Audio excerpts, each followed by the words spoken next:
الحمد لله رب العالمين والصلاة والسلام على أشرف المرسلين سيدنا ونبينا محمد بن عبد الله رسول الأمين وعلى آله وأصحابه ومن تبعهم بإحسان إلى يوم الدين. سبحانك لا علم لنا إلا ما علمتنا إنك أنت العليم الحكيم. رب اشرح لي صدري ويسر لي أمري واحلل عقدة من لساني يفقهوا قولي. رب يسر ولا تعسر وزدني بخير وبعد. Saya muliakan lagi saya kasihi yang hendak mengurusi majlis.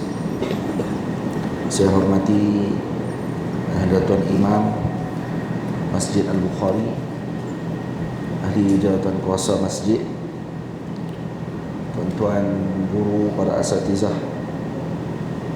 ibu ayah, abang-abang, kakak-kakak, dan juga para hadirin yang mengikuti majlis secara online pada hari ini. Semoga Allah Subhanahu wa taala memberikan kebaikan dan juga ilmu yang bermanfaat kepada kita semua, yang insya-Allah kita akan sama-sama selama 3 hari ini, mula pada hari ini sampai ke esok lusa, untuk kita bacakan kitab Gurindam Sirajul Wahaj fi Qissatil Mi'raj yang telah saya karang, dan Nazam Idaman Hati pada membicarakan kunci-kunci rezeki, juga karangan saya pada tahun ini. Dan alhamdulillah kita bersyukur kepada Allah Subhanahu wa taala dengan nikmat masa yang telah Allah Ta'ala berikan kepada kita, walaupun keadaan dan cuaca serta perkara yang telah kita hadapi selama setahun 2 tahun ini. Moga-moga Allah Subhanahu wa taala mengangkat bala ini daripada umat Nabi Muhammad sallallahu alaihi wasallam seluruhnya, dan kita boleh hidup dengan biasa seperti sedia kala. Amin ya rabbal alamin. InsyaAllah kita ini daurah yang kali ke-7 di Masjid Al-Bukhari, dan moga-moga Allah Subhanahu wa taala memberikan kebaikan kepada pihak masjid kerana menganjurkan majlis yang sebegini, dan insyaAllah dipanjangkan perkara tersebut insyaAllah pada masa-masa yang akan datang. Amin ya rabbal alamin. Baik, kitab pertama yang kita akan baca pada pagi ini adalah As-Sirajul Wahaj fi Qissatil Mi'raj, iaitu Gurindam Isra' dan Mi'raj, perjalanan indah baginda Nabi Muhammad sallallahu alaihi wasallam. Tuan-tuan boleh buka pada mukaddimah kitab.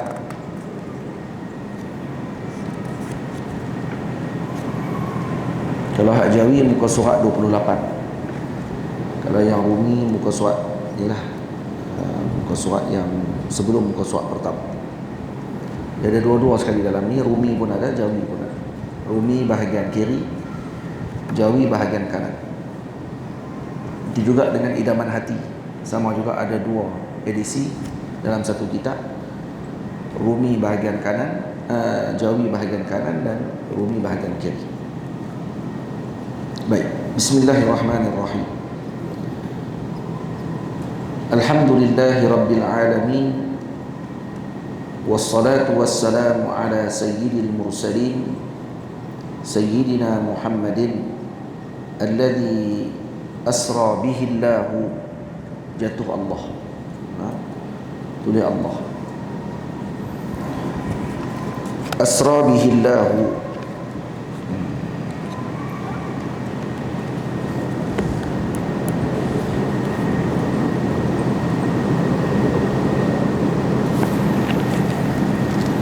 سيدنا محمد الذي أسرى به الله من المسجد الحرام إلى المسجد الأقصى وعلى آله وصحبه وسلم أجمعين. أما بعد. Isra' dan Mi'raj, junjungan besar Sayyiduna Muhammad sallallahu alaihi wasallam, adalah merupakan perkara agung, pembeza antara hak dan batil, dan bukti perhatian Rabbul Jalil terhadap kekasihnya sallallahu alaihi wasallam. Dan ini adalah khulasah kepada perjalanan Isra' dan Mi'raj. Apa hikmah berlakunya Isra' dan Mi'raj? Isra' dan Mi'raj berlaku karena ia menjadi pembeza antara hak dengan batil. Dan ianya menjadi bukti bahawa Allah Subhanahu wa taala memberikan perhatian yang besar terhadap junjungan besar Nabi kita Muhammad sallallahu alaihi wasallam. Seperti yang kita sedia maklum bahawa peristiwa ini berlaku setelah kewafatan dua orang kekasih Nabi kita Muhammad sallallahu alaihi wasallam, iaitu Sayyidatuna Khadijah Al-Kubra radhiyallahu taala anha, dan juga Sayyiduna ataupun bapa saudara Nabi kita Muhammad sallallahu alaihi wasallam, Abu Talib ibni Abdul Muttalib. Dan kedua-dua mereka adalah orang yang sangat rapat dengan junjungan besar Nabi kita Muhammad sallallahu alaihi wasallam. Maka setelah kewafatan kedua-dua orang yang rapat ini dengan Rasulullah dan yang banyak membantu perjuangan Nabi Muhammad sallallahu alaihi wasallam, maka tahun tersebut disebut sebagai Amu Huznin, tahun kesedihan bagi Rasulullah sallallahu alaihi wasallam dan seluruh umat. Tapi kesedihan tidaklah menghalang untuk baginda Nabi terus menjalankan kerja dakwah baginda Rasul dan tugas Nabi sallallahu alaihi wasallam dengan apa yang telah ditugaskan oleh Allah Subhanahu wa taala. Tak menghalang sedikit pun. Cuma dinamakan Amu Huznin itu pada segi ghalibnya. Karena kewafatan orang yang dikasihi, maka seorang akan bersedih, tapi tidak mengganggu urusan kerja Rasulullah sallallahu alaihi wasallam. Dan sebagai memberikan semangat dan memujuk baginda Nabi Muhammad sallallahu alaihi wasallam, maka Allah Subhanahu wa taala memperjalankan baginda Nabi Muhammad sallallahu alaihi wasallam pada malam yang barakah, pada malam yang bersejarah, pada malam yang diberkati oleh Allah Subhanahu wa taala. Maka berlakulah peristiwa Isra' dan Mi'raj. Maka itu maksud bukti perhatian Rabbul Jalil terhadap kekasihnya sallallahu alaihi wasallam. Gelar hamba yang diberikan oleh Allah Subhanahu wa taala kepada Sayyidil Wujud sallallahu alaihi wasallam membuktikan bahawa tiada kedudukan yang dapat melebihi gelaran hamba. Jadi Allah Subhanahu wa taala menggelarkan Nabi kita Muhammad sallallahu alaihi wasallam dengan gelar hamba. Subhanalladzi asra bi'abdihi laylan minal masjidil haram ila al masjidil aqsa alladhi barakna hawlah linuriyahu min ayatina innahu huwas sami'ul basir. Jadi dalam ayat itu Allah Subhanahu wa taala menggunakan gelar hamba, asra bi'abdihi. Tidak digunakan dengan asra binabiyhi, tidak disebutkan asra bi rasulihi, dengan hikmah yang luar biasa. Untuk menunjukkan bahawa gelar hamba ni adalah al-ubudiyah, adalah gelar yang tertinggi yang Allah Subhanahu wa taala berikan kepada seseorang. Jadi Nabi kita Muhammad sallallahu alaihi wasallam telah diberikan dengan gelaran tersebut, dan dengan gelaran tadi menyebabkan Rasulullah sallallahu alaihi wasallam tinggi kedudukannya di sisi Allah Subhanahu wa taala. Jadi ijma' para muslimin di kalangan para ulama mengatakan bahawa abdun dalam ayat subhanalladzi asra bi'abdih adalah junjungan besar Nabi kita Muhammad sallallahu alaihi wasallam. Sebab itu kata Sayyidi Abu Ali Ad-Daqqaq rahimahullahu taala, kata beliau, laisa lil mu'min sifatun atamma wala ashrafa min al-ubudiyah. Tidak ada bagi seorang mukmin sifat yang paling sempurna, lebih sempurna dan lebih mulia dibandingkan dengan ubudiyah. Jadi al-ubudiyah, nah ini adalah sifat yang tertinggi yang Allah Subhanahu wa taala berikan kepada seseorang hamba. Walihada atlaqaha Allah taala ala nabiyhi sallallahu alaihi wasallam fi asyrafil mawatin.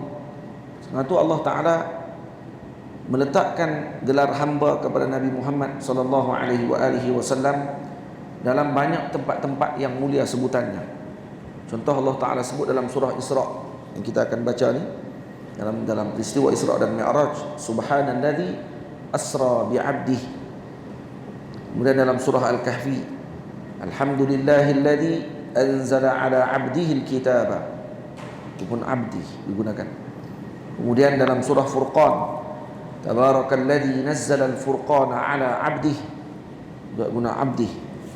Kemudian dalam surah Najm, fa'auha ila 'abdihi ma auha, juga gunakan gelar abd. Sebab tu bila ditanya kepada Nabi sallallahu alaihi wasallam, ini seperti yang diriwayatkan oleh Al-Imam Burhan An-Nasafi radhiyallahu taala anhu, kata beliau, lamma wasala an-nabiy sallallahu alaihi wasallam ila ad-darajatil 'aliyah ila ad-darajatil 'aliyati wal maratibil rafi'ati fil mi'raj awha Allah taala ilaihi. Bila mana Nabi telah mencapai kedudukan yang tertinggi ketika Mi'raj, maka Allah Subhanahu wa taala wahyukan kepada junjungan besar Nabi kita Muhammad sallallahu alaihi wasallam, ya Muhammadu bima asyrafaka, wahai Muhammad, dengan apa yang menyebabkan kamu dimuliakan oleh Allah. Qala, kata Nabi sallallahu alaihi wasallam, ya Rabbi bi an tansubani ila nafsika bil ubudiyah, yaitu dengan sebab bila mana kamu, yakni Allah Subhanahu wa taala, menisbahkan dirinya kepada Nabi Muhammad sallallahu alaihi wasallam, yakni kepada aku, bil ubudiyah, dengan kehambaan, bil ubudiyah. Fa anzalallahu taala subhanalladzi asra bi 'abdihi, maka turun ayat Allah subhanalladzi asra bi 'abdihi. Jadi masa Isra dan Mi'raj, masa Mi'raj maksudnya. Isra perjalanan malam, Mi'raj baginda Nabi SAW dinaikkan oleh Allah Ta'ala ke Sidratil Muntaha. Kemudian Allah Ta'ala tanya kepada Nabi Muhammad SAW, sedang Allah Maha mengetahui, bima asyrafaka, dengan apa yang menyebabkan kamu jadi mulia wahai Muhammad, wahai Rasulullah.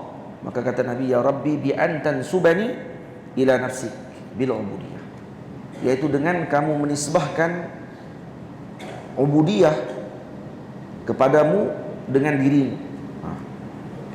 Jadi abduh, Abdullah, abdihi, gunahi, dhamir kembali kepada Allah. Maka turun ayat Allah Ta'ala subhanalladzi asra bi 'abdihi. Jadi juga makna daripada kalam para ulama sufi dengan menyebut la tada'ni illa biya 'abdaha fa innahu asyrafu asma'i.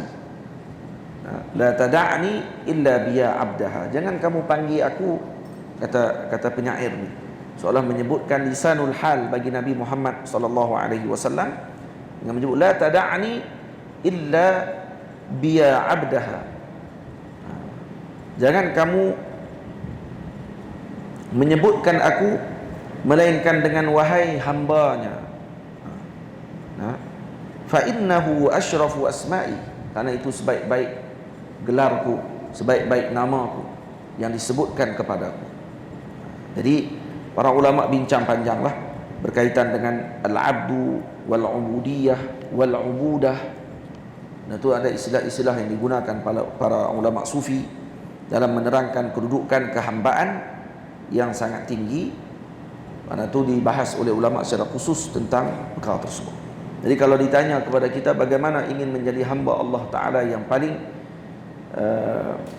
mengikuti ajaran Allah Subhanahu wa Ta'ala dan Rasulnya, maka ikutilah seorang yang disebut oleh Allah sebagai hamba-Nya, yaitu Nabi kita Muhammad sallallahu alaihi wasallam.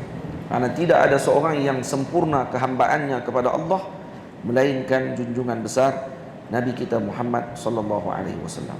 Ulama tafsir panjang berkenaan dengan makna abd sampai macam tu sekali. Al-Imam Ibnu Athaillah As-Sakandari radhiyallahu taala anhu menyebutkan bahawa al-abdu alladhi la mulka lah, abdun maksudnya yang tidak ada milik bagi. Wa qala Ruwaim Kata Imam Ruwaim radhiyallahu taala anhu, juga salah seorang ulama sufi yang agung. Kata beliau, yatahaqqaqul 'abdu bil 'ubudiyyati idza aslama al-qiyada min nafsihi ila rabbih. Seorang tadi digelar hamba yang benar hamba kalau dia menyerahkan segala urusannya, aslama al-qiyada, maksudnya diberikan tali perjalanan hidupnya kepada Allah. Wa tabarra'a min haulihi wa quwwatihi wa 'alima anna al-kulla lahu wa bihi. Jadi menyerahkan seluruhnya kepada Allah, menyucikan tabarra' min haulihi wa quwwatihi, iaitu dia tidak menyandarkan segala yang berlaku dan kuat ni adalah pada dirinya. Sebaliknya menyebutkan la haula wala quwwata illa billahil aliyyil azim. Dan kemudian dia mengetahui bahawa keseluruhannya lillah wa billah. Semuanya daripada Allah Subhanahu wa taala dan kerana Allah. Al-Imam Abdullah bin Muhammad radhiyallahu taala anhu mengatakan, huzta sifatal ubudiyah in kunta la tara li nafsika mulkan. Kamu boleh menjadi seorang hamba yang sebenar hamba kalau kamu tidak menyandarkan sesuatu kepada diri. Yang itu baru hamba. Jadi kalau kereta kita kata kita punya lagi, rumah ni kita punya, baju ni kita punya ni saya punya ni, duk saya punya, maksud tak hamba lagi tu. Masih tak hamba lagi dengan sepatutnya. Sebab tu kalau seorang hamba Allah Subhanahu wa taala diuji oleh Allah taala, maka kalau diambil daripadanya apa yang dia rasa miliknya, dia tak akan rasa tu miliknya. Dan itu milik Allah taala. Allah bagi pinjam, benda pinjam boleh diambil balik oleh tuannya bila-bila masa. Jadi anggap ni pinjaman Allah Subhanahu wa taala. Ni yang paling susah sekali ni. Kita kata kita dah buat kerja, takkan tak boleh kata hak kita kot. Tu tak boleh jadi gitu. Nak jadi hamba bila lagi tak boleh. Sebab tu sangat kat kita lagi. Lepas tu kalau hilang, dia punya marah. Macam hak dia punya, macam dia buat semua benda tu. Tapi sebab tu orang yang redha dengan apa yang telah Allah Ta'ala aturkan, dan dia anggap bahawa dia adalah pinjaman Allah, atau diri dia sendiri adalah pinjaman Allah Subhanahu Wa Ta'ala kepada dirinya, maka dia tidak akan merasa kehilangan perkara tersebut suatu yang besar, lebih daripada hilang kasih sayang dan juga rahmat Allah Ta'ala kepada dirinya. Tamam. Itu kata lagi, wa ta'lam annaka la tamliku laha naf'an wala dharra. Dan kamu mengetahui bahawa kamu tidak memiliki padanya manfaat dan mudarat. Wa ma ahsana ma qila fi hadzal qabil. Ini disebutkan oleh sebahagian syair, wa kunta qadiman wa kuntu qadiman atlubul wasla minhum falamma atani al-ilmu wartafa'a al-jahlu tayaqqantu anna al-'abda la talba lah fa in qarrabu fadla wa in ab'adu 'adla wa in azharu lam yadhharu ghaira wasfihim wa in sataru fasatru min ajlihim yahlu. Jadi Al-Imam Fakhruddin Ar-Razi rahimahullahu ta'ala mengatakan, bila mana disebut abdun juga di dalam ayat subhanalladzi asra bi'abdih, ini menunjukkan bahawa Nabi Muhammad sallallahu alaihi wasallam diisrakan oleh Allah dan dimi'rajkan dengan jasad dan ruhnya. Karena abdun adalah ismun lil jasadi war ruh. Sebut abd, maka padanya jasad dan ruh. Maka ini dalil. Para ulama menyebutkan bahawa Nabi berisra' dan mi'raj dengan ruh dan jasadnya, bukan hanya jasadnya sahaja, bukan hanya ruhnya sahaja, seperti yang dipegang oleh sebahagian pandangan ulama yang mengatakan bahawa Rasulullah sallallahu alaihi wasallam tidak berisra' dengan jasadnya, sebaliknya dengan ruhnya. Jadi pandangan ini ditolak oleh jumhur para ulama dengan mengatakan bahawa Rasulullah diisra' dan mi'rajkan dengan jasad dan ruhnya, tubuh dan badan zahir dan batinnya, bukan hanya batinnya sahaja. Tamam. Karena kalau tidak, tak berlaku ingkar. Kalau Nabi pergi dengan ruh, mimpi, tak ada orang ingkar apa mimpi. Kalau saya kata saya mimpi pergi ke Jepun malam, pagi ni ada dekat Masjid Bukhari, tak ada siapa ingkar. Ada orang kata apa, betul ke? Betul apa? Dia boleh pergi ke hujung dunia, silap boleh naik ke bulan. Malam mimpi naik bulan, tak pakai apa, tak pakai mask, Alhamdulillah tahu. Hak yang astronot pakai itu tak pakai apa, naik turun balik, alhamdulillah elok macam biasa. Tak ada siapa buat kat ingkar. Orang nak percaya mimpi dia, tak percaya, tu ikut suka dia. Cuma nak ingkar, tak. Sebab apa? Sebab mimpi ini luah. Kalau kata Nabi berjalan Isra' dan Mi'raj pada malam Isra' dan Mi'raj tersebut, itu adalah mimpi, maka Abu Jahal, Abu Lahab tak akan tentang Rasulullah SAW, tak akan kata Nabi pembohong. Dan mereka tak akan tuduh Nabi SAW dengan tuduhan yang berat. Jadi ini bukti bahawa Rasulullah diperjalankan oleh Allah Ta'ala pada waktu malam tersebut dengan jasad dan ruhnya. Dan bila disebut diperjalankan, bermaksud baginda Nabi kita Muhammad SAW bukan pergi sendiri. Asra bi'abdihi lailan minal masjidil subhanalladzi asra bi'abdihi. Jadi Allah yang memperjalankan baginda Rasul SAW. Peristiwa ini menjelaskan tentang cinta, kedudukan, kebenaran dan perhatian. Ini ringkasan kepada peristiwa Isra' dan Mi'raj. Peristiwa Isra' Mi'raj menunjukkan kepada cinta. Cinta siapa? Cinta Allah Ta'ala kepada Sayyidina Rasul SAW. Yang kedua, kedudukan baginda Nabi, kebenaran baginda Rasul SAW, perhatian Allah kepada junjungan besar Nabi kita Muhammad SAW, perhatian Rasulullah terhadap umat baginda Rasul SAW dengan peristiwa yang berlaku dalam Isra' dan Mi'raj. Pemilihan Nabi terhadap perkara menunjukkan kecintaan Nabi kepada umat Nabi Muhammad SAW. Semuanya diperlihatkan dalam peristiwa yang agung ini. Waktu cerita ini, kita kisah berkenaan dengan Isra' dan Mi'raj. Ini kisah yang akan dibacakan pada setiap tahun oleh para ulama kepada para muridnya, untuk mereka berpegang benar-benar dengan perkara ini. Bukan perhatian daripada makhluk, tetapi perhatian daripada Tuhan Maha Agung kepada Nabi yang agung. Keindahan perjalanan yang penuh simbol, makna yang mendalam, telah menerbitkan perasaan terhadap saya untuk menulis sesuatu sebagai bukti penghargaan terhadap kekasih hati junjungan besar Nabi Muhammad sallallahu alaihi wasallam.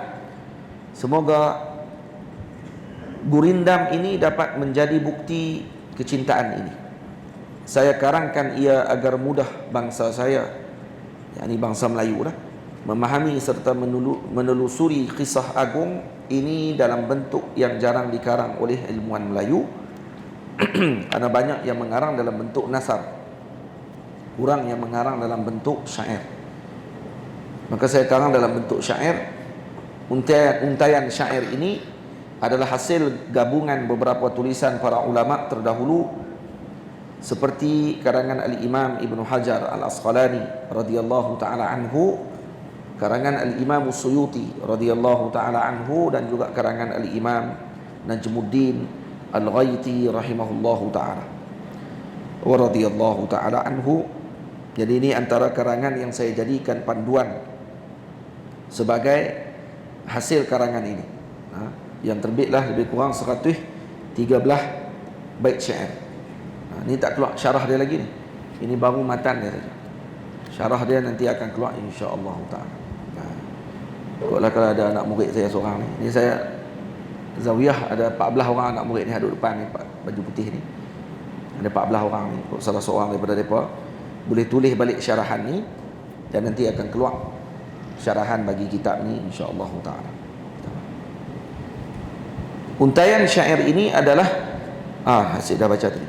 Tiadalah saya ini mereka-reka cerita. Saya bukan reka cerita ni. Ini bukan reka buat cerita baru pula, tak. Sebaliknya saya ini menyandarkan segala ambilannya, bukan amthilannya, tu ambilannya.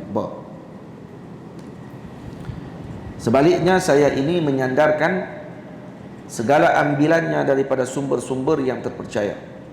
Ambillah faedah, bacakan kepada anak-anak dan keluarga agar semua beroleh cinta.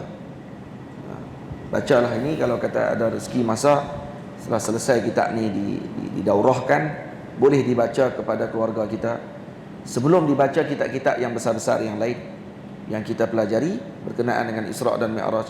Boleh ini dijadikan sebagai gurindam, dibaca dengan bentuk lagu kepada anak-anak dan juga kepada keluarga kita, kepada orang yang berkait dengan kita, agar kita semua beroleh cinta kepada Nabi kita Muhammad sallallahu alaihi wasallam, dan dengan kecintaan kepada Nabi moga-moga akan mendapatkan kecintaan Allah Subhanahu wa taala. Sallallahu ala sayyidina Muhammad wa alihi wa sahbihi ajma'in. Walhamdulillahi rabbil alamin. La haula wa la quwata illa billahil aliyyil azim.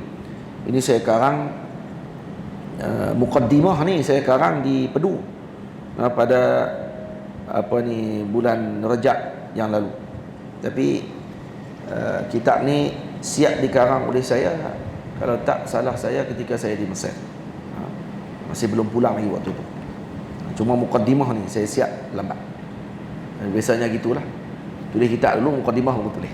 Muqaddimah selepas selesai kitab. Bismillahirrahmanirrahim. Kita masuk terus kepada perbahasan kitab ini, insya-Allah. Moga dapat manfaat. Amin ya rabbal alamin. Kita cubalah untuk khatam, memang kena khatam lah. 3 hari ini kena khatam. Dah bubuh 2 kitab, kena bagi perhabis 2 kitab insya-Allah taala.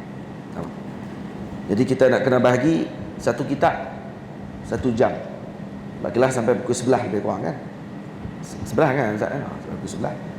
Jadi 9 sampai pukul 10 satu kitab, lalu kita berhenti rehat dalam berapa minit rehat?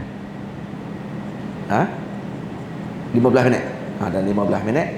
Lepas 15 minit kita sambung balik baca kitab yang kedua, Nazam Idaman Hati pada membicarakan kunci rezeki. Ini kitab kedua yang saya karang. Saya pun tak ingat saya karang bila. Itu masalah dia. Tak ada tulis no? Ada dalam handset saya. Saya karang dalam handset. Yang ni cerita berkenaan kunci-kunci rezeki. Ini penting untuk kita tahu, sebab orang zaman lah, yang ni dia pulun ni. Dia cukup pulun. Lepas tu kata Al-Imam Jamaluddin Muhammad Ibnu Abdul Rahman Ibn Umar Al-Habshi Al-Hubayshi rahimahullahu ta'ala, dalam kitabnya Al-Barakah fi fadli as-sa'i wal harakah wa ma yunji biiznillah ta'ala minal halakah. Dalam kitab tu disebutkan oleh beliau bahawa dia ada satu bab berkaitan dengan rezeki, perkara yang boleh yang mendapatkan jalbur rizq. Jalbur rizqi, mendapatkan rezeki yang berkat. Kenapa dia tulis itu? Dia kata kerana hak ni orang paling berkenan, dia kata.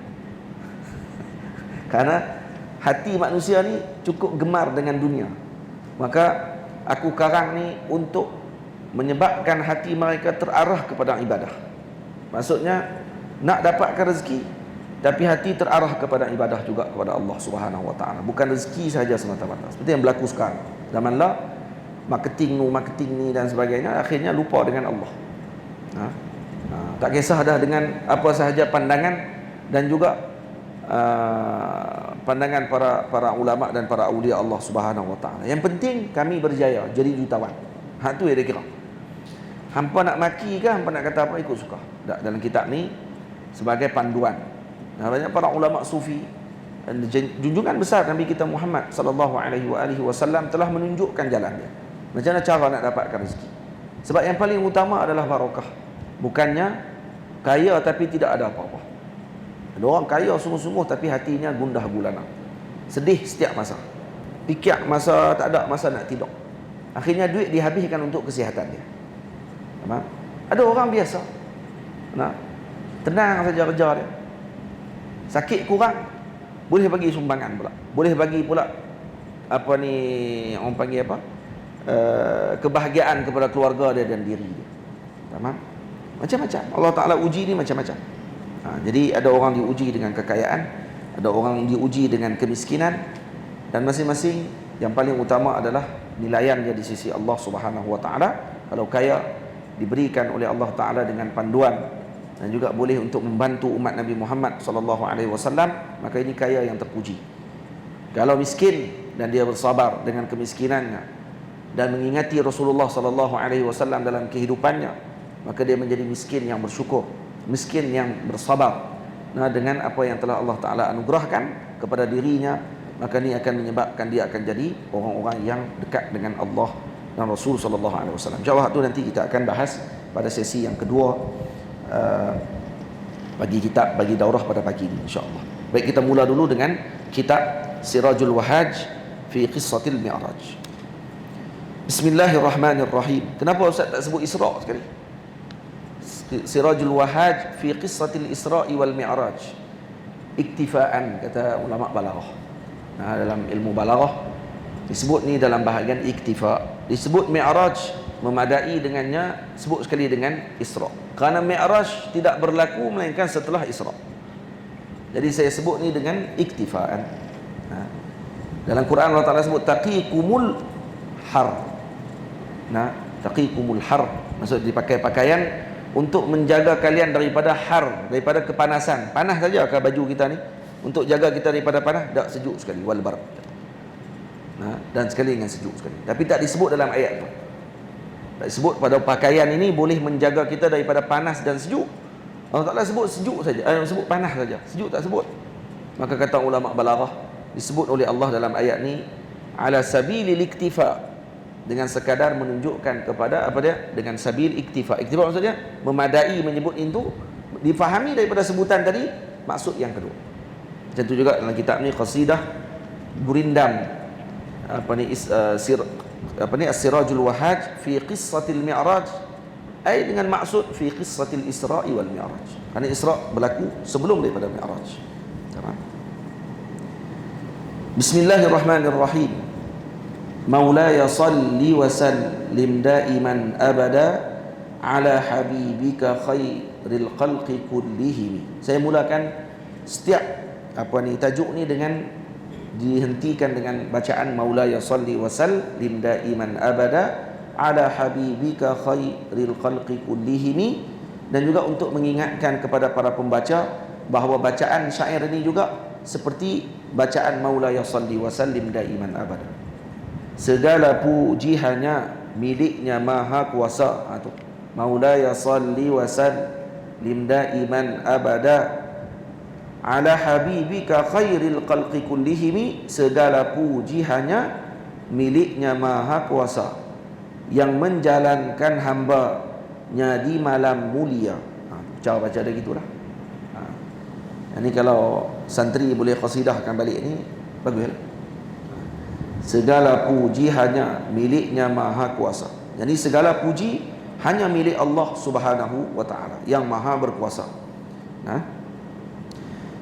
yang menjalankan hamba-Nya di malam mulia. Jadi yang Maha Kuasa yang telah menjalankan hamba-Nya, yakni Nabi kita Muhammad sallallahu alaihi wasallam, yang telah kita syarahkan tadi, bahawa perkataan hamba yang dijalankan pada malam Isra' tersebut adalah junjungan besar Nabi kita Muhammad sallallahu alaihi wasallam. Ijma' muslimin, maksudnya ijma'.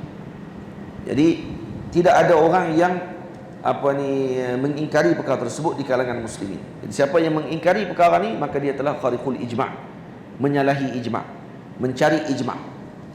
Selawat dan salam buat junjungan tercinta Sayyidina Muhammad, hambanya yang berjasa. Selawat dan salam buat junjungan yang tercinta, iaitu Sayyidina Muhammad sallallahu alaihi wasallam. Kenapa baca Sayyidina? Kerana dia selepas buat nak baca Sayyiduna pun boleh. Orang Melayu kita, dia kan ada nahu apa. Tak baca Sayyiduna pun boleh, tapi saya buat Sayyidina kerana dia buat junjungan. As-salatu wassalamu ala Sayyidil Mursalin, Sayyidina Muhammad. Sayyidina tu jadi badal kepada junjungan tersebut. Jadi baca Sayyidina lah, sebab dia buat, selepas buat tu dia majrur, maka dia baca Sayyidina. Bubuh pilah dengan baris tu, sebab walaupun ni bahasa Melayu, tapi anggap macam baca bahasa Arab lah. Sayyidina Muhammad, hambanya yang berjasa. Awak Muhammad, awak tak Sayyidina Muhammadin. Ada syair nama pun. Dia sukun tadi ni untuk darurah syairiyah. Untuk darurah syair. Kalau dibaca Sayyidina Muhammadin, hambanya, dari baik dia akan jadi maksur. Dia akan jadi pecah baik tadi. Tak boleh nak baca. Jadi Sayyidina Muhammad, hambanya yang berjasa. Dan Muhammad, sukun pun salah satu daripada madrasah di dalam nahwu, dipanggil madrasah sukun taslam. Madrasah sukun taslam. Sukun taslam ni apa dia? Baca dengan sukun, selamat insya-Allah. Tak buh baris, siapa tak kata apa. Ha. Dia baca sukun semua. Nahu tak mengaji, lepas tu baca kitab. Lepas tu dia nak bagi selamat diri dia buh sukun. Insya-Allah. Sukun taslam. Dia ada satu madrasah, madrasah sukun taslam. Ini sungguh ni bukan melawak ni, sungguh. Ada madrasah sukun. Dibaca dengan sukun. Dan itu salah satu termasuk bacaan. Tapi ini disukunkan kerana apa? Kerana darurah syariah. Kerana untuk tidak memecahkan bait, tidak memecahkan rangkap ini. Baik. Juga buat keluarga para sahabat setia. Keluarga tu kena baca bagi laju. Bukan keluarga. Juga buat keluarga para sahabat setia, khusus buat yang percaya tidak khusus buat yang percaya tidak ingkarinya. Itu cara baca dia. Khusus buat yang percaya tidak ingkarinya. Jadi ini juga buat keluarga baginda Nabi Muhammad sallallahu alaihi wasallam dan juga para sahabat Nabi Muhammad sallallahu alaihi wasallam yang setia. Iaitu apa dia ni? Selawat dan salam buat junjungan besar, juga buat keluarga baginda Nabi, juga buat para sahabat Nabi sallallahu alaihi wasallam yang setia. Khusus buat yang percaya tidak ingkarinya, lebih khusus lagi kepada yang mempercayai peristiwa Isra' dan Mi'raj ini dan tidak mengingkarinya. Tidak mengingkari peristiwa Nabi kita Muhammad diperjalankan oleh Allah pada malam tersebut. Tabi'in dan tabi'in penghubung cinta. Dan juga selawat dan salam buat tabi'in dan tabi'in yang menghubung cinta kita dengan Nabi kita Muhammad sallallahu alaihi wasallam. Ini maksud kepada silsilatus sanad. Penyambungan sanad kita dengan Rasulullah adalah melalui mereka di kalangan para ulama, para salihin, para ulia Allah Subhanahu wa taala yang menghubungkan cinta kita dengan junjungan besar Nabi kita Muhammad sallallahu alaihi wasallam. Jadi tanpa silsilahnya mereka, kita tidak mengenal junjungan besar Sayyidil Wujud Nabi kita Muhammad sallallahu alaihi wasallam. Moga Allah muliakan mereka semua. Jadi moga Allah muliakan mereka semua, iaitu termasuk para keluarga junjungan besar, para sahabat Nabi ridwanullah alaihim ajma'in, para tabi'in, tabi'in dan seluruh pencinta Rasulullah sallallahu alaihi wasallam. Moga Allah muliakan mereka semua. Marilah saudara dengar kisah yang berharga, perjalanan malam junjungan Nabi tercinta. Jadi marilah para saudaraku, dengarlah kisah yang berharga. Jadi disebut dengan istilah saudara lebih menghampirkan kepada untuk mendengar peristiwa tersebut ataupun apa yang ditulis. Jadi kerana saudara ini menyebabkan ada hubungan hati di antara penulis dengan yang membacanya. Kalau kata dia membaca dengan istilah saudara tersebut. Jadi marilah saudara dengar kisah yang berharga, perjalanan malam junjungan Nabi tercinta. Perjalanan malam Nabi, Isra' maksudnya. Al-Isra' adalah perjalanan malam. Jadi diambil pada asra, yusri. Jadi perkataan asra ni adalah daripada perkataan al-Isra'. Al-Isra' iaitu perjalanan malam. Perjalanan malam junjungan Nabi yang tercinta.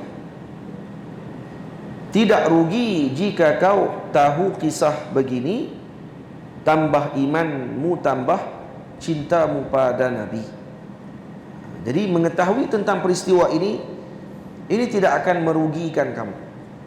Malah pengetahuanmu terhadap kisah ini akan menambahkan imanmu dan menambahkan cintamu kepada Nabi Muhammad sallallahu alaihi wasallam. Lepas tu membaca kisah Isra' dan Mi'raj ini akan menambahkan iman kita kepada alam ghaib, menambahkan iman kita bahawa Allah Subhanahu wa taala Maha Agung, Maha Qudrah untuk melakukan apa sahaja. Sebab itu perkataan subhana dalam surah Al-Isra', subhanalladzi, digunakan subhana. Kenapa? Karena kata para ulama tafsir, Perkataan subhana biasanya digunakan untuk menunjukkan sesuatu yang takjub. Ini peristiwa yang takjub. Jadi kita kalau takjub, khususnya Arab, kalau takjub dengan satu benda, kita pun sama lah, orang Melayu pun. Kalau takjub ni kita ambil sebut apa? Subhanallah. Tengok benda takjub sikit, subhanallah. Maka Allah Subhanahu wa taala menyebutkan perkara tersebut di dalam permulaan surah Isra, subhanallazi asra bi'abdihi, menunjukkan ketakjuban kisah ini dan juga kehebatan dan keagungan peristiwa ini. Kemudian yang kedua, kata ulama, sebab disebutkan subhana, maha suci Allah Ta'ala juga adalah kerana untuk menyucikan daripada kekurangan. Bila mana sebahagian orang mengingkari peristiwa ini, ada orang ingkar peristiwa ini, katanya betul ke kisah ini? Subhanallazi asra bi'abdihi, yani maha suci Allah daripada dinisbahkan kepadanya kekurangan. Allah maha berkuasa untuk melakukan perkara tersebut, maka disebutkan subhana. Tamam? Jadi Allahumma salli ala Sayyidina Muhammad. Peristiwa ini peristiwa yang penuh dengan ujian yang Allah Ta'ala berikan kepada para hamba-Nya, khususnya pada ketika tersebut.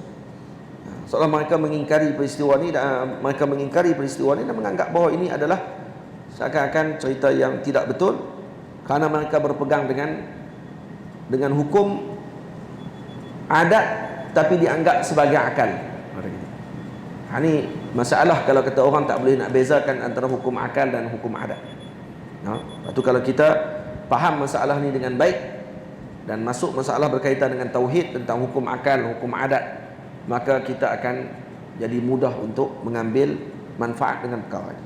Dan kita dapat beza antara Sayyidina Abu Bakar punya pemahaman beliau terhadap peristiwa Isra dan Mi'raj dengan apa yang dipegang oleh Abu Lahab dan Abu Jahal. Abu Jahal kata, bolehkah seorang pergi ke Baitul Maqdis, naik ke langit pula dalam masa lailan. Subhanallazi asra bi'abdihi lailan.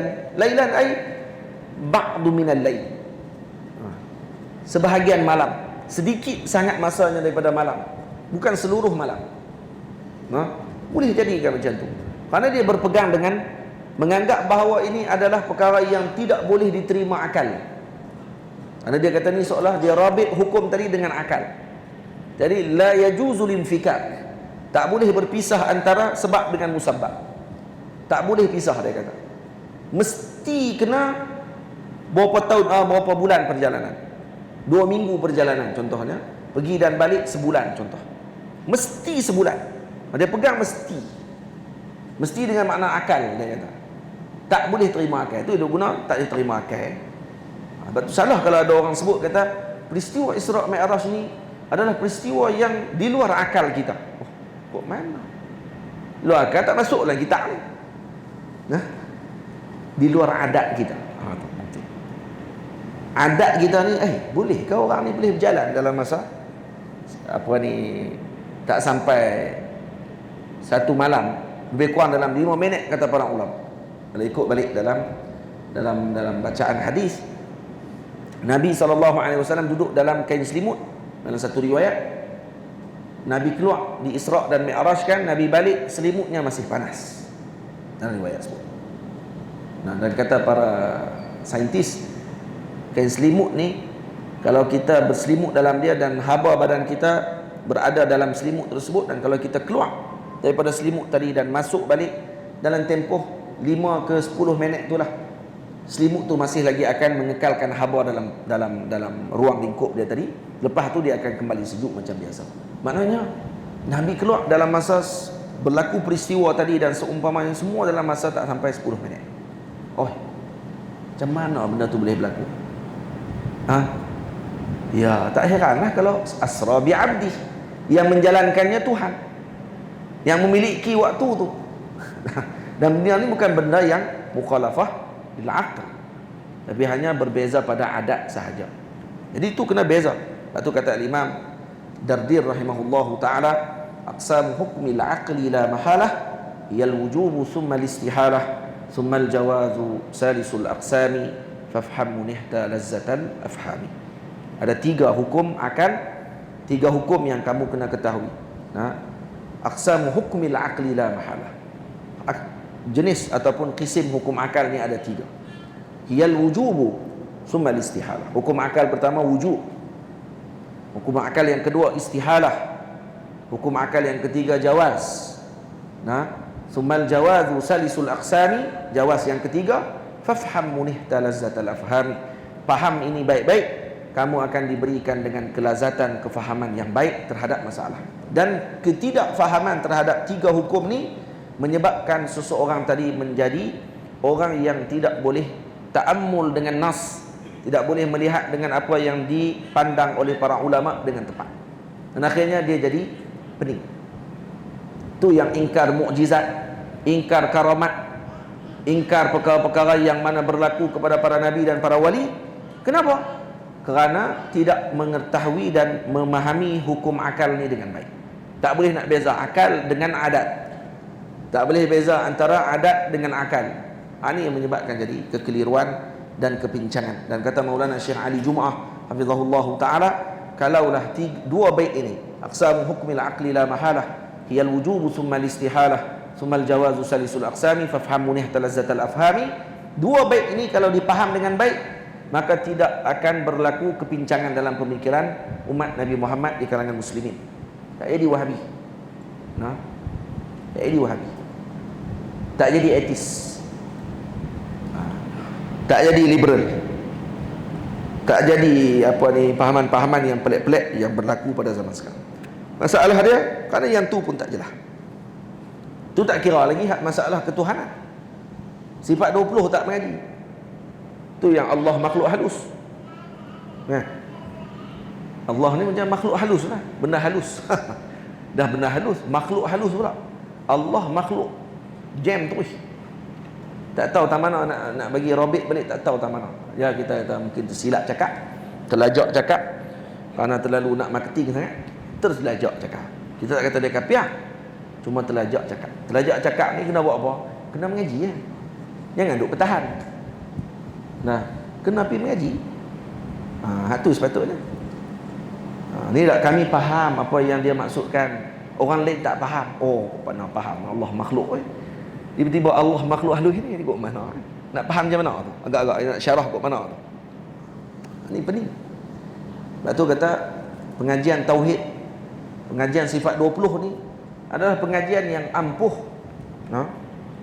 Yang ampuh dalam mempertahankan dan juga menyelamatkan akidah umat Nabi Muhammad sallallahu alaihi wasallam. Tolong bagi satu madrasah lain yang mampu menyelamatkan masalah tersebut. Tak ada. Tak ada. Kita tak kata ini yang terbaik, tapi itulah hakikat. Nak kata tu. Nak kata mana lagi? Ada madrasah lain. Madrasah tauhid 3. Rububiyah, uluhiyah, asma wa sifat. Bahawa Allah Taala boleh kita nak mempertahankan tauhid umat ni dengan tauhid rububiyah, uluhiyah, asma wa sifat. Hak tu lagi berat. Lagi berat untuk menyamakan Allah dengan makhluk. Tauhid rububiyah, uluhiyah, asma wa sifat. Kalau dipaham dengan apa yang dipaham oleh kelompok tersebut. Tak usah duk syarah kok lain lah. Tak usah duk kono kok lain lah syarahan tu. Syarah macam hak depa syarah. Dah depa yang buat. Depa buat, kita pula duk syarah bagi hak kita pula. Tak payah syarah kita. Syarah macam dia syarah. Memang tak akan mampu untuk menyelamatkan akidah umat. Tak akan mampu. Malah akan menyamakan makhluk dengan Tuhan lebih lagi kuat dengan tauhid 3. Lebih kuat lagi. Jadi bukan ni tempat dia mana kita baca Isra Mi'raj lah ni. Kita bukan baca tauhid. Hak tu kena mengaji lain lah. Kena baca kitab syarahan para ulama terhadap masalah tersebut. Kena baca. Ada banyak kalangan ulama tentang masalah tadi. Maulana Syekh Umar Abdullah Kamil rahimahullahu ta'ala syekhuna ada mengarang tentang masalah tersebut. Syekh Umar Abdullah Kamil dulu penasihat kepada Syekhul Azhar Syarif, mengarang kitab berkenaan dengan tauhid 3 dan kesilapan dan kebatilan tauhid 3 ini, maka dikarang dalam satu risalah yang sangat ampuh. Maka insya-Allah ada rezeki masa kita baca kitab tersebut dalam masa-masa yang akan datang, insya-Allah. Dan nama pun daurah, tuan-tuan. Oh, kalau main ni alim tu dalam masa sehari ni semua tahu semua hati. Atau kena pergi mengaji kan? Nak mengaji. InsyaAllah boleh. Semua ada di sini ni semua dah mengaji dah. Kita pun tahu. Dan kita pun tahu kata InsyaAllah tak akan pengaruh dengan perkara tersebut. Mengaji sifat 20 tu. Sifat 20 ni adalah pengajian yang ampuh zaman berzaman. Sejak daripada zaman Al-Imam Abu Hasan Al-Asy'ari, zaman sebelum zaman salaf sampai ke zaman sekarang, disusun dengan kitab dengan pelbagai madrasah. Madrasah Sanusiyah, Madrasah Ad-Dardiriyah, Madrasah Al-Jauhariyah, maksud Madrasah Jauharah Tauhid ke, kalau bacaan dalam kitab Qaridah Bahiyah ke, kalau bacaan kitab Imam Sunusi ke, bacaan kitab apa sekalipun, dan khususnya masyarakat Melayu kita yang terkenal dengan bacaan Sunusi, matan Sanusi, maka itu menunjukkan kepada kekuatan bangsa Melayu kita ni dengan pegangan terhadap akidah tadi ni dah zaman berzaman dah. Tiba-tiba mai keluar, mai tak tahu mai kok mana, tiga tauhid tiga. Oi, kok mana mai celah ni? Nah, zaman bila ni mai tauhid tiga ni, mai ke tanah Melayu ni. Hak kita duk baca tauhid Sunusi. Matan Imam Sunusi ni jadi pegangan orang Melayu kita. Perukunan Melayu tu yang dikarang oleh Syekh apa ni, anak saudara ke anak kepada Syekh Arsyad Banjari, kerang kitab perukunan besar, perukunan Melayu tu dikarang, ada sifat 20 dalam tu. Ma'ruf benar tadi, dah dibahas dan disyarahkan oleh para ulama, dipegang oleh orang tua-tua kita dulu, diturunkan kepada anak cucunya. Warisan saja kah? Tak, bukan warisan. Tak ada seorang yang mengaji tauhid ni dia kira jadi warisan, melainkan dia akan jadi orang yang keluar daripada taklid. Mengaji tauhid kita keluar terus daripada taklid. Kita tak jadi muqallid lagi dalam tauhid. Dalam mengaji sifat 20, awal lagi dia tahu dah tentang ketuhanan. Dan muqallid dalam akidah kan khilaf di kalangan ulama, ada 6 pandangan pada ulama tentang masalah muqallid dalam akidah. Dan orang yang mengaji tauhid saja, mula mengaji tauhid saja, masuk dalam sifat 20 dia dah tak taklid lagi dah waktu tu. Terus dia jadi orang yang mempelajari tauhid. Dah tahu dah tentang tauhid, tak taklid dengan pak mak dia saja. Masalah dia tak mengaji yang tu batu je. Itu yang cakap ikut dan tu. Moga Allah Ta'ala lindung kita. Ni kenapa kita tulis Isra' Mi'raj ni, dan kenapa ulama bahas masalah ni. Maksudnya ulama ahli sunnah wal jamaah juga untuk nak menahan daripada akidah yang salah ketika mensyarahkan tentang perkara ni. Isra' Mi'raj, ni dalil Allah di langit. Betul pula dah, Allah di langit. Ni kita karang kitab ini dalam bentuk syair, dan ulama dulu pun dah karang banyak untuk menjelaskan perkara tersebut, bahawa laisa kamitslihi syai' wa huwas samiul basir. Allah tidak bertempat, dan Allah yang menciptakan tempat tersebut. Nanti kita akan tengok perbahasannya insya-Allah taala. Tidak rugi jika tidak rugi jika ni silap tu baca dalam dalam Rojas. Tidak rugi jika kau tahu kisah begini, tambah imanmu, tambah cintamu pada Nabi. Isra' itu perjalanan junjungan mulia. Isra' ini adalah perjalanan junjungan besar Nabi kita Muhammad sallallahu alaihi wasallam, yaitu perjalanan malam. Tu bukan perjalanan saja, tu perjalanan malam. Lepas tu tak mana ustaz tak sebut perjalanan malam. Bawah bait yang ke-8 tu, itu baru saya terangkan balik maksudnya. Ini malam terbaik. Itu maksud Isra' tu sebagai penjelasan balik kepada makna Isra'. Jadi perjalanan malam junjungan mulia ke Baitul Maqdis bermula dari Ummil Qura. Jadi Nabi SAW diperjalankan oleh Allah Ta'ala dengan Isra' tadi pada malam tersebut ke Baitul Maqdis. Ke Baitul Maqdis maksudnya, bila sebut ke Baitul Maqdis, maksud ni tujuan tempat dia. Bermula dari Ummil Qura.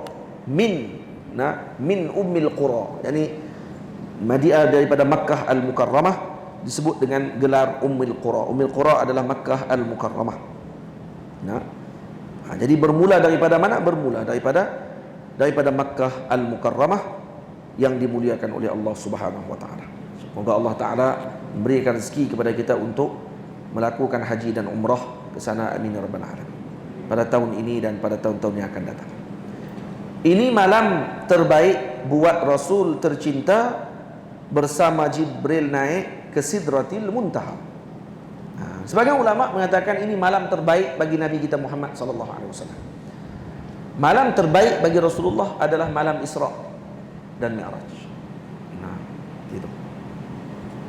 Jadi ini malam yang terbaik buat Nabi kita Muhammad sallallahu alaihi wasallam, karena pada malam ini baginda Nabi Muhammad sallallahu alaihi wasallam melihat Allah Subhanahu wa taala.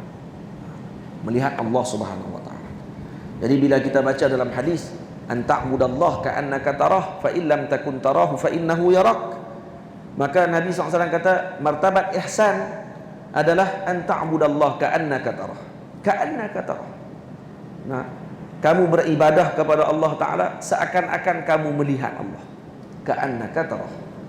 Nah, tetapi Nabi SAW melihat Allah Subhanahu wa taala. Bayangkan kedudukan Nabi macam mana. Kalau orang yang mencapai martabat ihsan dengan maqamul musyahadah, an ta'budallaha ka'annaka tarah, dan maqam musyahadah. Kalau tak dapat maqam musyahadah, fa in lam takun tarahu fa innahu yaraka, dengan maqam al-muraqabah, itu pun sudah mencapai kedudukan yang tertinggi di kalangan para ulama. Maka di kalangan para sufi, para ulama al-amilin. Maka bagaimana dengan kedudukan Nabi Muhammad sallallahu alaihi wasallam yang dinaikkan, ditinggikan darjat Nabi kita Muhammad melihat Rabbul Jalil, Allah Subhanahu wa taala, bila kaif, tanpa caranya, tanpa bentuknya dan seumpamanya yang kita sedia maklum. Macam mana kedudukan Rasulullah, tidak ada bandingannya. Dan malah lebih daripada itu lagi, Nabi naik turun pula, naik turun untuk minta keizinan daripada Allah Subhanahu wa taala, dikurangkan 5 rakaat dah. 5 waktu sampai tinggal 5 waktu. Daripada 50 jadi 5 waktu. Tamam. Berapa kali Nabi naik turun. Jadi dalam keadaan naik turun tadi, bukan naik turun saja tu. Lagi naik lagi kedudukan Nabi sallallahu alaihi wasallam. Lagi naik lagi kedudukan Nabi sallallahu alaihi wasallam. Dan itu tidak ada bandingannya. Sebab tu para ulama sufi mensyarahkan kisah ini dengan syarahan yang luar biasa. Jadi kalau kata ada seorang ulama Melayu kita kah syarahan sufi bagi perjalanan Isra dan Mi'raj. Ada seorang ulama Melayu kita kah. Saya ada jumpa dia punya kitab tersebut. Orang Perak kalau tak silap saya. Dan rezeki ni kita tunjuk kita. Amin. InsyaAllah. Ada di rumah cari tak jumpa. Baik. Ini malam terbaik buat Rasul tercinta bersama Jibril naik ke Sidratil Muntaha. Ini malam yang terbaik yang mana baginda Nabi kita Muhammad sallallahu alaihi wasallam diisrakan oleh Allah Subhanahu wa taala, ditemani oleh Sayyidina Jibril alaihi salam naik ke Sidratil Muntaha. Mukjizat yang membezakan pendusta dan cinta. Cara pencinta tak ingkari kudrah yang esa. Para pencinta tak ingkari kudrah yang esa. Ini mukjizat yang membezakan antara pendusta dengan pencinta. Dan para pencinta ini tidak akan ingkari kudrah yang maha esa. Ini yang kita dah syarahkan tadi. Ini mukjizat. Kata Maulana Syekh Abdul Ba'is Muhammad Ibrahim Abdul Ba'is Al-Kittani hafizahullah ta'ala wa ra'ahu, yang pernah beliau datang ke masjid ni dan dia pernah bersyarah di sini. Kalau Ustaz pernah ingat no? Dia pernah main sini dan pernah bersyarah di sini lah, atas dewan. Dan kata beliau ketika mana mensyarahkan tentang Isra dan Mi'raj, kata beliau Isra Mi'raj bukan mukjizat Nabi sallallahu alaihi wasallam. Kenapa pula? Tapi sebaliknya ia adalah khususiat Nabi SAW. Khususiat Nabi SAW. Kenapa kata beliau ni khususiat Nabi, bukan mukjizat? Karena mukjizat terdapat padanya tahaddi. Mukjizat terdapat padanya tahaddi, iaitu cabaran kepada orang yang ditunjukkan mukjizat tersebut. Manakala Isra dan Mi'raj ini tidak berlaku padanya tahaddi, tak berlaku padanya cabaran, dan bukan dengan permintaan cabaran daripada musyrikin. Kalau kamu Nabi, kamu pergi ke Baitul Maqdis dalam masa satu malam. Tak disebut pun. Ini diperjalankan oleh Allah Ta'ala. Maka itu wajah nazar beliau. Nah, itu salah satu pandangan beliau, mengatakan ini bukan mukjizat tapi adalah khususiat. Tapi kenapa saya tak mukjizat? Kenapa saya tak letak khususiat macam yang guru saya sebut? Karena makna mukjizat juga bukan hanya mesti tahaddi. Jadi dia lebih umum. Mukjizat ada yang tidak tahaddi. Contoh, seperti peristiwa Nabi meletakkan tangan dalam air, keluar air daripada tangan Nabi SAW untuk bagi minum, berwuduk para sahabat Nabi di Hudaibiyah dan di beberapa tempat yang lain dengan peristiwa yang banyak tentang keluar air daripada celah jari Nabi SAW. Peristiwa ini tidak dicabar oleh sesiapa pun. Dan Nabi keluarkan peristiwa tadi dan disebutkan ini mukjizat Nabi Muhammad SAW. Maka peristiwa Isra dan Mi'raj seperti yang disebut oleh jumhur para ulama adalah mukjizat, bukan khususiat. Tapi Maulana Syekh Abdul Ba'is Muhammad bin Ibrahim Abdul Ba'is Al-Kittani hafizahullah ta'ala menyebutkan bahawa ianya adalah khususiat dan sebahagiannya mukjizat bila mana dicabar ketika setelah pulang. Itu baru jadi mukjizat. Waktu Abu Jahal tanya, kalau betul kamu pergi ke Baitul Maqdis, tolong cerita kepada kami berapa tiang masjid masjid Baitul Maqdis, berapa tiang Baitul Maqdis. Barulah diperlihatkan Baitul Maqdis di depan Nabi dengan mukjizatnya Nabi Muhammad. Karena waktu itu ada cabaran. Tapi waktu perjalanan tidak ada cabaran. Karena itu beliau mengatakan itu khususiat. Ala kulli hal, sebenarnya yang lebih kuat adalah mukjizat. Isra dan Mi'raj adalah mukjizat Nabi kita Muhammad sallallahu alaihi wasallam. Baik. Maulaya salli wa sallim daiman abada ala habibika khairil khalqi kullihimi. Jadi kita dah belajar ni ya. Patutnya berhenti pukul 10. Nah, jadi kita berhenti sekejap. Kisah Isra dan baginda Nabi sallallahu alaihi wasallam yang ni kita akan sambung pada malam insya-Allah. Mukaddimah kan. Patutnya kena baca sampai bait yang ke-18. Untuk khatam kitab ni, tapi jangan bimbang, insya-Allah khatam. Insya-Allah. Kalau Allah Ta'ala panjang umur, khatam kitab ini pada hari ketiga nanti insya-Allah, malam tu. Kita Isra Mi'raj sekali. Jadi kita sambung selepas rehat ini dengan kitab yang kedua, Idaman Hati, pada membicarakan kunci-kunci rezeki. Jadi tuan-tuan boleh ada makanan kah? Ada makan sikit, ada jamuan. Tuan-tuan boleh menjamu selera dulu. Lebih kurang dalam 15 minit, 10.30 saya insya-Allah kita masuk balik. 10.30. Kalau lama sangat lepas tu lagi habis tu waktu, jadi kita macam tak main daurah, kita main makan. Jadi sampai pukul 10.30 insya-Allah. Wassallallahu ala sayyidina Muhammad wa ala alihi wa sahbihi ajma'in walhamdulillahi rabbil alamin.